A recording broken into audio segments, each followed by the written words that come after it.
Isaac Espíritu nos pregunta que cuáles son las herramientas de gestión que utilizan al realizar un trabajo de empernados de estructuras. Jorge o Marcelo. Sí, bien. Bueno, herramientas para la gestión que se puedan utilizar tendrían que ser, bueno, para poder hacer una buena gestión tendríamos que tener unas herramientas que puedan controlar el torque, bien, el ajuste, que nos den la seguridad que el ajuste sea, que se haya procedido con el ajuste correctamente. Si lo hacemos con una neumática, no podríamos tener un registro o si es que el ajuste nos está dando correctamente, porque vamos a depender del aire. Si la calidad del aire es mala, el ajuste que tiene la herramienta o la precisión que tiene la herramienta se va a perder con el flujo del aire que tengamos y no va a poder ajustar correctamente. Si lo hacemos con una hidráulica, también va a depender que si de repente la temperatura del aceite subió demasiado o si la herramienta no ya está demasiado usada, la precisión de la herramienta hidráulica también podría jugarnos una mala pasada en contra. Lo que nosotros sugerimos para esta aplicación, si queremos tener la trazabilidad de los ajustes, como es la pregunta, podríamos tener una herramienta electrónica, pero va a depender también de la situación o de lo complejo que sea el perno, la posición del perno donde esté, ¿verdad? Si es que nos da espacio para poder trabajar sin problema y podamos meter una herramienta eléctrica, podría ser una herramienta eléctrica, porque ahí en esta herramienta eléctrica lo que podemos hacer es asignar tareas, ¿correcto? Asignar tareas de los trabajos que vamos a realizar. Entonces, simplemente seteamos los torques, los valores, y nuestras herramientas lo que tiene es, dada la tecnología, pues tiene transductores de torque y transductores de ángulo. Entonces, lo que va a hacer allí es, nos va a registrar de manera muy segura que los valores que nosotros deseamos para cada uno de los componentes o estructuras pueda ser el más óptimo sin problema a perder el ajuste o el asentamiento de las juntas al momento de hacer los ajustes en cada uno de los componentes. Entonces nosotros diríamos que las herramientas eléctricas podrían ser las más óptimas para poder tener el ajuste correcto, ¿no? El ideal. No sé si Marce, ¿complementas ahí algo? Sí, sí, un poco lo que vos dijiste, si bien nombraste varias tecnologías, algunas tienen más beneficio que otras, en hidráulica se puede llegar a tener algún tipo de trazabilidad. Cada aplicación tiene una herramienta definida, ¿no? Ya sea por el espacio, el rango de torque y también por la cantidad de tornillos que vamos a apretar, porque hay que evaluar eso. Tenemos que ser eficientes en cuanto a qué herramienta vamos a seleccionar, porque si tenemos una aplicación donde hacemos ese ajuste solamente una vez por año, va a ser improductivo una inversión en una herramienta de alta tecnología que no se va a amortizar en corto tiempo. O sea, hay que hacer un poco el análisis en cuanto a lo que apunta a la gestión de la unión empernada. Hay que analizar el trabajo que se va a hacer y ver qué método se le puede ajustar más, ¿no? A veces podemos ir a lo mejor con una neumática que no tiene tanta trazabilidad y aplicar algún sistema de método de levantamiento de datos como para tener un registro. Lo más importante de todo, lo que tiene que quedar después de esta charla, es que sepan que a un tornillo no se le puede hacer lo que uno quiere. Un tornillo, apretar bien un tornillo no es apretarlo a lo que dé la fuerza, a lo que dé nuestro cuerpo o a lo que dé un martillo. Es entender que una gestión segura de una unión empernada es tener el control de qué tarea le estamos asignando a ese tornillo, ¿ok? Puede ser un torquímetro de mano, una neumática, algo que corte al valor preciso que nosotros tenemos estipulado en el procedimiento. Después podemos discutir si necesitamos más trazabilidad, menos precisión o lo que fuera. Pero ya si partimos de la base que controlamos lo que estamos haciendo en ese apriete, ya ahí ya tenemos la batalla prácticamente ganada. Y si entendemos lo que dijo Jorge, de que un tornillo se estira y que funciona como un resorte, ahí ya entendimos el alma de lo que es trabajar con seguridad. ¿Ok? Tenemos una pregunta de Johnny Rivera que dice, ¿cómo calcular qué tipo de perno se puede utilizar en una estructura que va a soportar 2.500 kilogramos de peso? Es una pregunta muy específica. Mira, sí, la pregunta, perdón que me adelante yo, Jorge, porque esto tiene que ser muy claro. Una cosa es conocer un proceso de cómo hacer un ensamble y otra cosa ya meternos en la parte de ingeniería. Eso ya es parte de ingeniería, porque hay que definir que la estructura tiene 2.500 kilos, ok, con eso ya tenemos un dato, pero hay que tener en cuenta muchos factores externos. Si esa estructura fuera un cartel, tenemos que pensar que en algún momento va a venir un viento y que va a agregar carga a esa estructura. Entonces hay que hacer un cálculo. No podemos libremente decir, bueno, 2.500 kilos, ¿qué tornillo le pongo? ¿Ok? Eso no es así una relación tan directa. Hay que ver el espacio que tenemos, si podemos poner muchos tornillos o pocos tornillos, grandes. O sea, hay que ver todo un estudio de cálculo, ¿no? No se puede así tan libremente. Si él quiere que nosotros lo orientemos en algún momento, hay muchas fórmulas que le podemos pasar que le pueden ayudar a él a hacer un cálculo. Pero eso ya entra en el terreno de la ingeniería, de lo que es el proyecto, ¿no? Del diseño del equipo. Por su parte, Ángel de Jesús Zapata pregunta, ¿de qué manera puede hacer un buen procedimiento seguro para uso de herramientas manuales?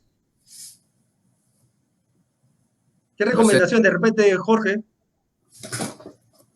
Sí, bueno, el procedimiento, bueno, indicamos que hay varios pilares, 4 pilares, ¿verdad? De los 4 pilares, hablamos de que uno de ellos es el que el procedimiento nos lo da el fabricante. Eso no lo elabora uno porque de buenas a primera me parece a mí que primero debo hacer esto o el otro. No, simplemente aquí el fabricante tiene un manual de procedimiento y ese es el manual que se debe respetar.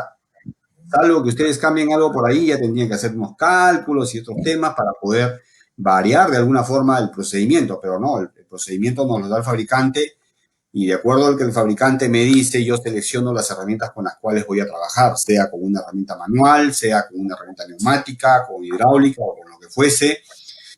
Y también va a depender de la cantidad de pernos. ¿Qué cantidad de pernos voy a hacer? Si el fabricante me dice que yo tengo que hacer un procedimiento con una herramienta, no sé, una hidráulica, tengo los espacios, tengo las condiciones, pero yo sé que puedo ofrecerle otra herramienta de repente de giro continuo, sea eléctrica, neumática o batería, para poder hacer que su trabajo sea más óptimo, más rápido, ser más productivo. Entonces yo le voy a decir, mira, ¿sabes qué? Ese trabajo que tú estás haciendo con una herramienta hidráulica, que el procedimiento te lo dice, tienes las condiciones de espacio, tienes todo, lo puedes hacer mucho mejor con este tipo de herramienta, de giro continuo. Pero el tema de los procedimientos no lo podemos variar, no lo podemos cambiar así por así. Mario Saavedra pregunta si se realiza un ajuste con medidas y por error se pasan de la medida, ¿el perno vale para realizar un segundo ajuste o se descarta y por qué? Mira, ahí Jorge mostró la resistencia de un perno, ¿no? La resistencia de un perno, el gráfico de estiramiento de un perno nos da que hay una zona que es una zona que es elástica, de resistencia elástica, quiere decir que nosotros lo estiramos al tornillo, lo soltamos, siempre vuelve a la misma posición.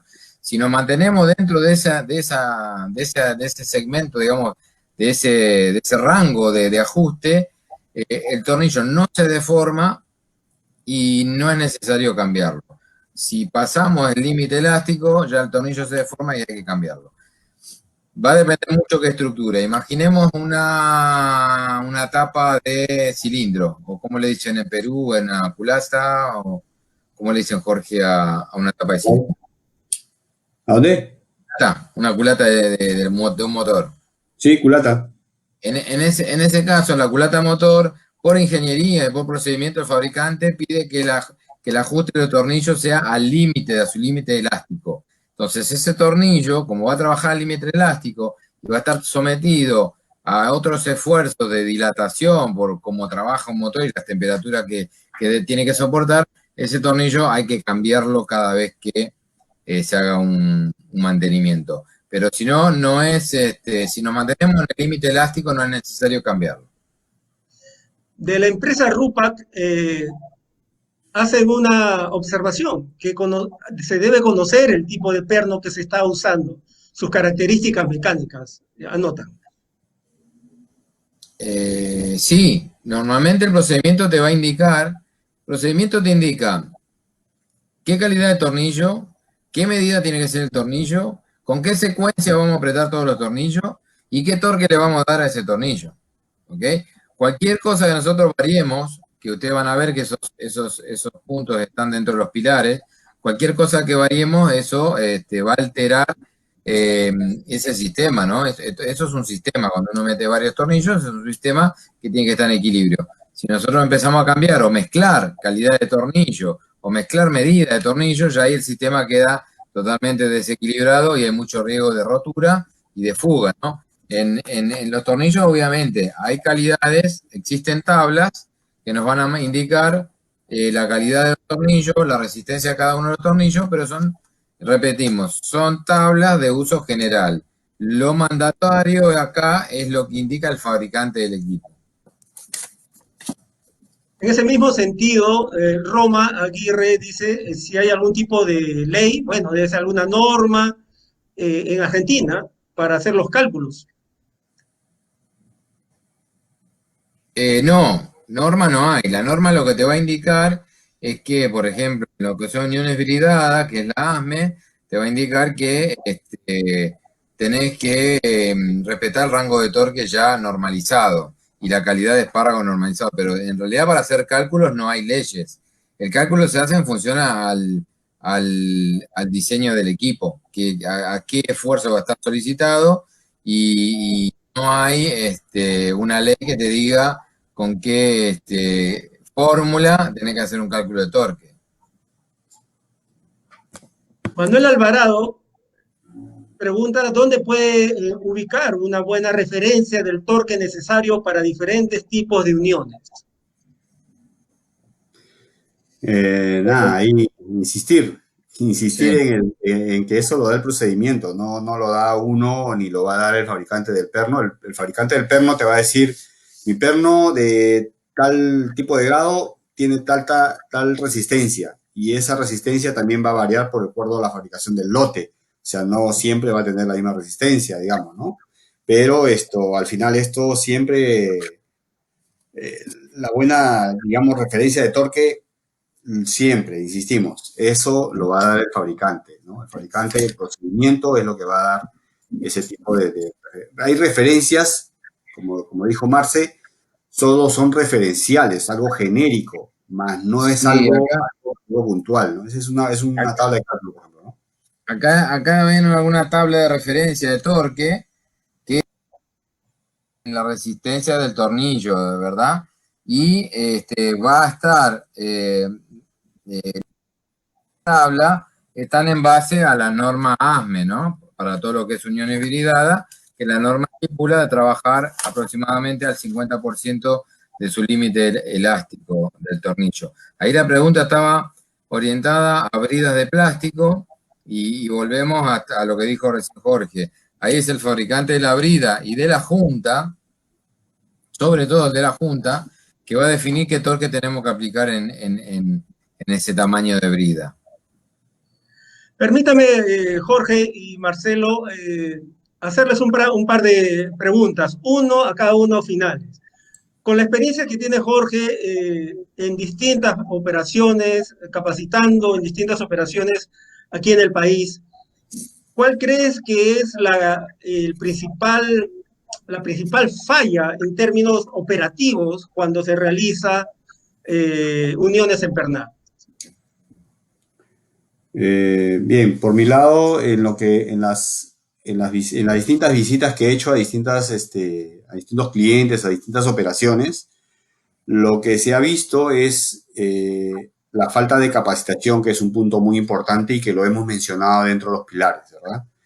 ¿Qué hacen los contratistas? De repente tal vez contratan mano de obra barata y simplemente el usar una herramienta aparentemente es fácil, y sí es fácil, pero el operador no conoce si el perno debe estar lubricado o debe ir seco, si los coeficientes de fricción van a variar, si es que yo coloqué un lubricante erróneo en el perno. Entonces, esas cosas, esos pequeños detalles que aparentemente no tienen, no son, no generarían problema, digamos así, son por una falta de capacitación, ¿no?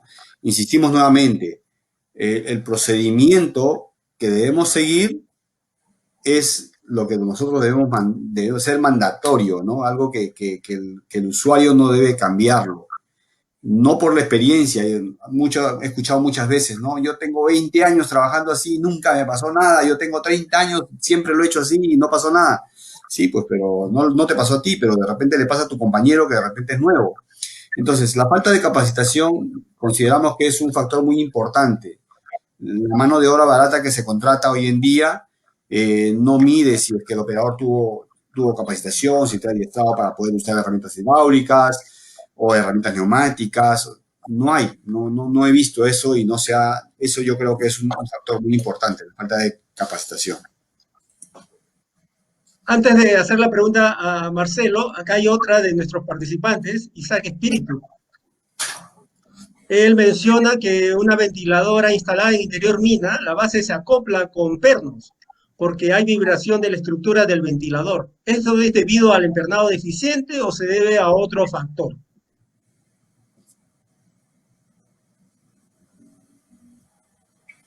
No sé, Jorge o Marcelo. Acopla con pernos porque hay vibraciones.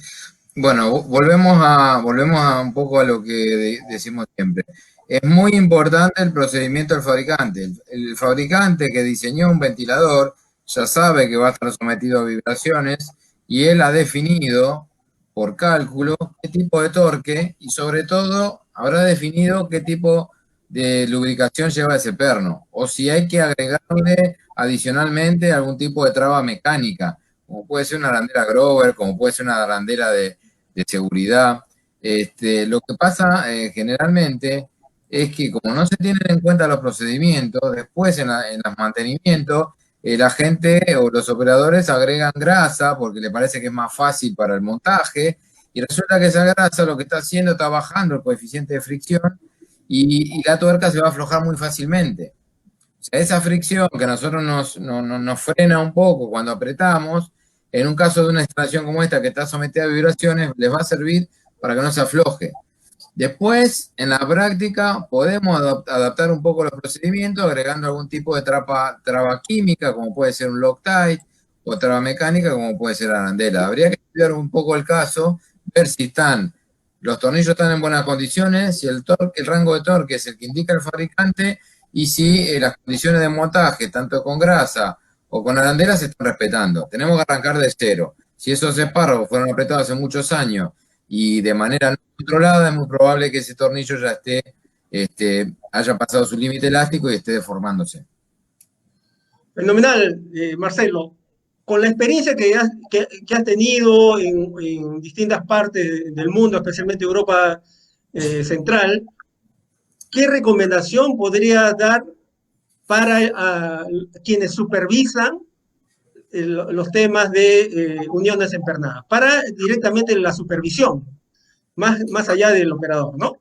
Yo, más allá del operador, obviamente que el operador tiene que saber que también es responsable, que no porque lo mandan a hacer un trabajo, si él está formado, capacitado, entendió lo que explicamos acá, sabe bien que hay que tener un control, ya ahí tiene que hacer un freno a cualquier tipo de indicación que sea para hacer un trabajo inseguro. Y yo lo que le recomiendo a los supervisores es, un poco como dijo Jorge, nosotros no paramos de capacitarnos, estamos permanentemente capacitándonos.